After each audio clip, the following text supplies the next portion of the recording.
찬송가 313장입니다.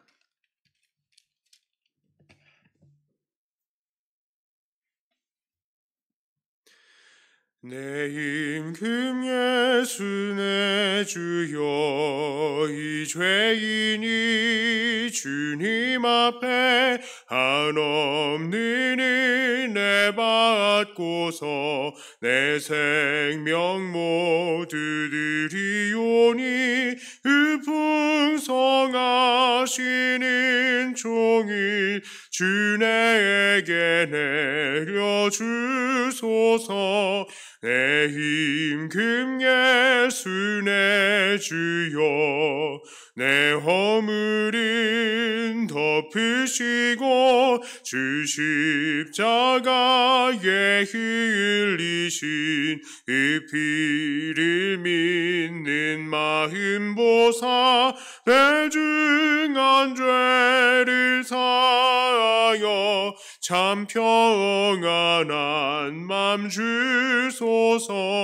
내 임금 예수 내 주여, 주 은혜에 감격하여 한없는 감사 찬송을 내 주님 앞에 드리오며, 내 맘과 정성 다하여 늘 기뻐하며 살리라. 내 임금 예수 내 주여, 이 마음과 이 천한 몸 율법의 피로 값주고 주 친히 사신 것이오니, 나 이제 사나 죽으나 주 뜻만 따라 살리라.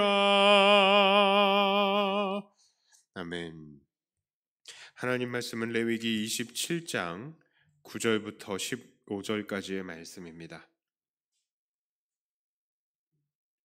레위기 27장 9절부터 15절까지의 말씀입니다. 이 말씀을 제가 봉독해 올립니다. 사람이 서원하는 예물로 여호와께 드리는 것이 가축이면 여호와께 드릴 때는 다 거룩하니, 그것을 변경하여 우열간 바꾸지 못할 것이요, 혹 가축으로 가축을 바꾸면 둘 다 거룩할 것이며, 부정하여 여호와께 예물로 드리지 못할 가축이면 그 가축을 제사장 앞으로 끌어갈 것이요, 제사장은 우열간의 값을 정할지니 그 값이 제사장의 정한 대로 될 것이며, 만일 그가 그것을 물으려면 네가 정한 값에 그 5분의 1을 더할지니라. 만일 어떤 사람이 자기 집을 성별하여 여호와께 드리려 하면 제사장이 그 우열간의 값을 정할지니 그 값은 제사장이 정한 대로 될 것이며, 만일 그 사람이 자기 집을 물으려면 네가 값을 정한 돈에 그 5분의 1을 더할지니 그리하면 자기 소유가 되리라. 아멘. 레위기 27장은 하나님 앞에 바친 물건과 또한 11조에 관한 규례를 기록하고 있습니다. 본문은 첫 번째로 하나님께 드리기로 서원한 것들은 모두 다 드려라 라는 것을 말씀합니다. 자, 그러나 그것을 드리지 않으려거든 그것의 값에 5분의 1을 더하여서 하나님께 드리라 라고 합니다. 예를 들어서 집이나 땅을 하나님께 드린다라고 서원했는데, 생각해보니까 이거 내가 사용해야 될 것 같아 라고 한다면 그것의 시세의 5분의 1을 더해서 하나님께 드리라 라고 합니다. 이것은 두 가지 의미가 있죠. 첫째로는 될 수 있으면 하나님께 서원한 것은 손해가 되더라도 하나님께 드리라 라는 것이고요. 그리고 두 번째로는 서원한 것에 대해서 철회할 수 있는 기회의 여지를 또한 주시겠다라는 것입니다. 자, 또한 27장 26절부터 29절까지는 하나님께 서원해서 드릴 수 없는 것들이 나옵니다. 그것은 무엇입니까? 바로 첫 새끼들이고요. 또한 하나님께 온전히 바친 것, 즉 하나님께서 지정해서 바치라라고 명령하신 것들입니다. 이 성경에서 온전히 바친 것에 대한 좋은 예는 바로 여리고성입니다. 하나님께서는 여리고성을 하나님에게 온전히 바쳐서 모두 말살해서 죽이라라고 하셨죠. 그러니까 그 전쟁이 자체가 바로 제사가 된다라는 말입니다. 사무엘 시대에도 하나님께서는 사울에게 아말렉 족속을 그렇게 온전히 바치라라고 하셨습니다. 하지만 사울이 그 왕을 살려주는 죄를 범했던 것이죠. 자, 어쨌든 왜 하나님은 이 첫 새끼들과 또 온전히 바친 것은 하나님께 서원해서 드릴 수 없다라고 합니까? 그것도 당연하죠. 이것들은 원래 하나님의 것이었기 때문입니다. 하나님의 것을 하나님께 드린다는 게 말이 안 되잖아요. 예. 자, 그런데 오늘 저는 이 말씀들을 보면서요, 이런저런 생각을 할 수밖에 없었습니다. 예, 무슨 생각이냐? 이런 말씀이 오늘 우리 사람들에게는 얼마나 와 닿을 수 있을까 하는 생각이에요. 당시에 하나님께서 이렇게 하나님께 자발적으로 드릴 서원 예물에 대해서 규정을 정하신 이유가 무엇이겠습니까? 그만큼 하나님께서는 사람들의 자발적인 서원으로 예물을 드리는 것, 이것 자체를 기뻐하셨기 때문에, 또한 사람들도 이렇게 하나님께 예물 드리는 것을 기뻐하기 때문에 이러한 규정을 세운 것 아니겠습니까? 자, 그러나 오늘날 우리들에게는 하나님께 뭘 드릴까? 이렇게 작정하는 사람들이 얼마나 있을까요? 저는 바로 이 부분이 궁금한 겁니다. 하나님께서는 오늘 우리들에게 얘들아, 나에게 무언가 자발적으로 바치고 싶은 마음이 있으면 이렇게 드려라, 이렇게 말씀을 하시고 계시는데, 오늘날 우리들은 아이고 하나님, 김칫국부터 마시시는 거 아닙니까? 우리는 아예 드릴 생각 자체도 안 하고 있는데요. 이렇게 응답을 하고 있는 것이 아닙니까? 이런 오늘날의 우리 성도들에게 이런 하나님 앞에 서원하고 취소하는 규정의 말씀, 이게 얼마나 의미가 있겠습니까? 자, 그러므로 오늘 우리들은 이 말씀 앞에서 다시 한번 반성하면서 우리를 돌아보아야 돼요. 그리고 우리의 삶을 바꾸어 나가야 됩니다. 그러므로 첫째로 우리는 이 말씀을 통해서 이걸 도전받았으면 좋겠어요. 바로 어떻게 하면 하나님을 기쁘시게 할까를 우리는 연구해야 합니다. 구약 시대의 이 사람들은 이렇게 하나님을 기쁘시게 하기를 원해서 하나님께 집을 드리고 땅을 드리고 우양을 드리고 여러 작정을 하면서 이렇게 드렸어요. 오늘날 우리들도 하나님을 기쁘시게 하기 위해서 이런 것들을 드릴 수도 있겠습니다.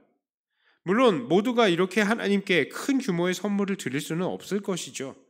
모두 다 이런 여유 있는 형편이 아니기 때문입니다. 그리고 꼭 이렇게 큰 규모의 것이 아니다 하더라도 하나님을 기쁘시게 하지 못하는 것도 아니죠. 작은 것을 드린다 하더라도요. 하나님은 모든 만물의 주인이시기 때문에 사실은 이 모든 것들이 하나님에게 큰 유익을 주고 그러는 게 아닙니다. 하나님은 우리의 그냥 마음을 받으시는 거 아닙니까? 자, 그러나 드릴 것의 크기와는 상관없이 만일 우리에게 정말 하나님을 기쁘시게 하고 싶은 그런 마음이 있다라면 하나님께 큰 것이 아니더라도 작은 것이라도 자꾸 드리고 싶은 마음이 생겨야 하는 것은 그건 너무나 당연하고 그건 자연스러운 건 아니겠습니까? 그렇습니다. 우리는 사랑하는 사람이 있으면요, 이 사람을 위해서 무엇인가 자꾸 해주고 싶어 해요. 사랑하는 자녀들을 위해서 맛있는 음식을 준비하고 싶고요. 그 아이들이 세상에서 성공할 수 있도록 부모들은 정말 뼈 빠지게 일을 해서라도 뒷받침을 해주고 싶은 겁니다.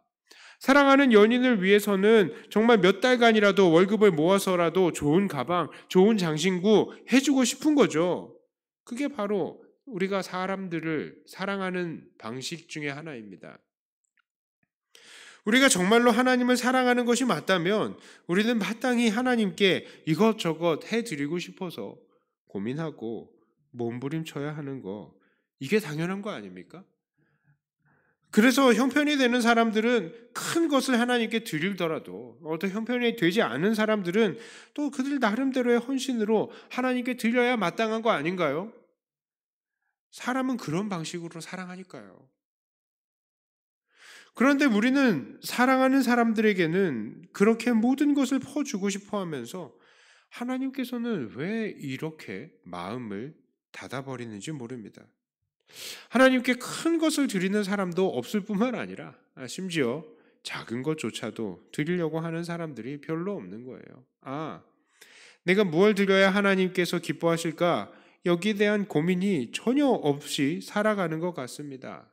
그저 그냥 한 주에 헌금하니까 하고 만족하는 것 같아요. 우리는 어쩌다가 이렇게 됐을까요? 그러므로 오늘 우리들은 내가 무엇으로 내 하나님, 내 사랑하는 하나님을 기쁘시게 할까? 하나님께 무엇으로 내가 드릴 수 있을까? 이걸 연구해야 합니다. 우리가 정말로 사랑하는 하나님, 이게 맞다면 말이죠. 우리가 정말 하나님을 사랑한다면 우리는 당연히 우리는 어떻게 하나님을 기쁘시게 할까? 이것을 연구하고 고민할 것입니다.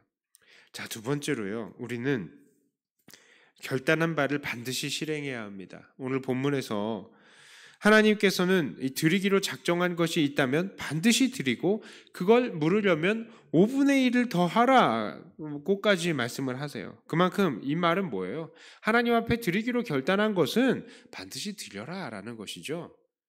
오늘날 우리들도 참 지금까지 신앙생활을 하면서 하나님께 드리기로 작정한 것 있을 수도 있습니다. 그렇죠. 그것이 물질일 수도 있고요.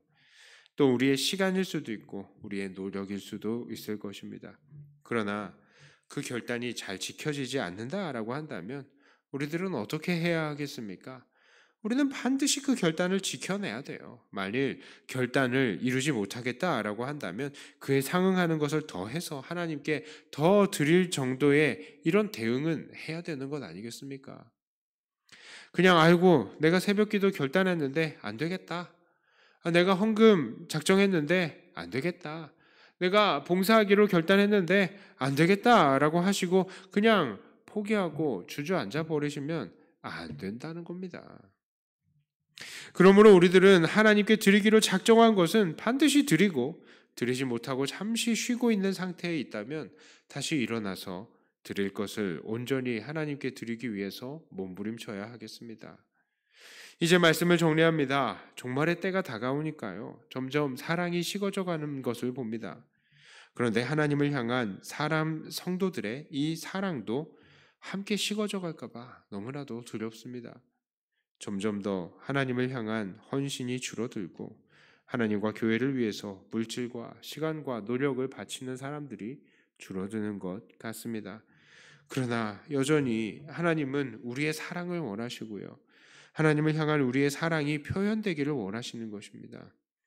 그러므로 오늘도 하나님 앞에 헌신을 결단하시고 그 결단을 반드시 이루어 올려드림으로 하나님의 기쁨이 되시며 우리도 기뻐할 수 있는 그런 사랑하는 모든 백동교회 성도님들이 다 되시기를 주님의 이름으로 축복합니다. 기도합니다. 하나님 아버지, 하나님께서는 분명히 하나님 앞에 또 사랑하고 헌신하면서 결단하는 사람들을 생각하면서 이러한 규정들을 주셨는데 참 부끄럽게도 하나님 앞에 뭔가를 드리기로 결단하는 사람조차도 없어지고 있는 이 현실을 봅니다. 하나님이 그 현실의 하나가 바로 내 모습은 아닌가 하고 참 부끄럽습니다. 하나님, 사람들이 자기 사랑의 대상을 위해서 기꺼이 헌신하고 기꺼이 노력하고 기꺼이 희생하는 것처럼 우리가 정말 하나님을 사랑한다면 우리는 무엇으로 하나님을 기쁘시게 할까를 더 고민하고 연구하고 발버둥치는 우리들 되게 하여 주시고 그것들 결단하는 대로 정말 최선을 다해서 하나님께 드릴 수 있는 우리들이 되게 하여 주시옵소서. 하나님, 우리의 이 사랑이 하나님께 표현이 되고 또 이것을 통해서 하나님의 마음이 너무 기뻐하셨으면 좋겠습니다. 우리를 붙드시고 우리의 안에 선한 것들을 지어 주시옵소서. 이 시간 기도하며 하나님 앞에 나가오니 하나님, 이 기도의 시간을 주님 붙드시고 우리가 기도할 때마다 더 하나님께 드릴 것들을 생각해내고 또 하나님의 그 뜻을 따라서 순종하기로 결단하는 결단이 이 기도의 시간에 일어나게 해 주시옵소서. 예수님 이름으로 기도드리옵나이다. 아멘. 하늘에 계신 우리 아버지여, 이름이 거룩히 여김을 받으시오며 나라 임하옵시며 뜻이 하늘에서 이룬 것 같이 땅에서도 이루어지이다. 오늘날 우리에게 일용할 양식을 주옵시고 우리가 우리에게 죄 지은 자를 사하여 준 것 같이 우리 죄를 사하여 주옵시고 우리를 시험에 들게 하지 마옵시고 다만 악에서 구하옵소서. 대개 나라와 권세와 영광이 아버지께 영원히 있사옵나이다. 아멘. 하던 말씀 가지고 또 교회를 위해서